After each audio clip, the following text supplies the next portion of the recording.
to, the reason it's called an elevator pitch is imagine yourself getting in a lift or an elevator on the first floor and you're going up a number of floors and you meet somebody.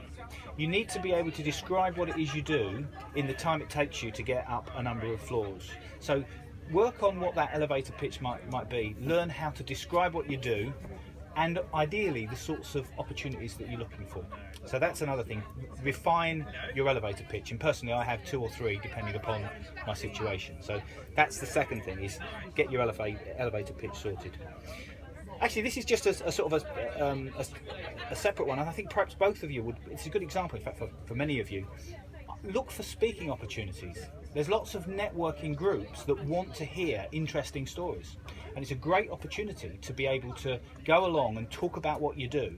Businesses, so many of these networking events, and Keith, you go to quite a few of them, you probably know, so many of these networking events, and apologies to any lawyers or accountants that are here, but there are lawyers and accountants that want to stand up and tell you about wills and tell you about tax laws, and most businesses going to those things don't necessarily want to hear that. They want to hear really interesting stories about, tell us about your product.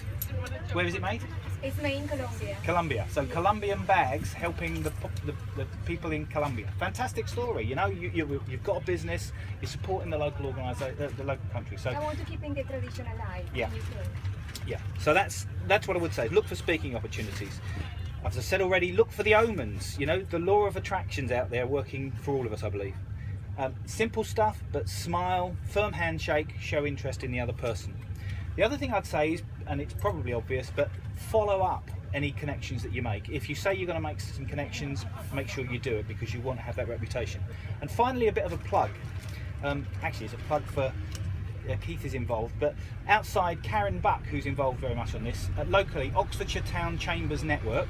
If you Google otcn.co or .org, well, OTCN, Oxfordshire Town Chambers Network, if you look at that, there's a huge network of networks and some great events to go to as well. So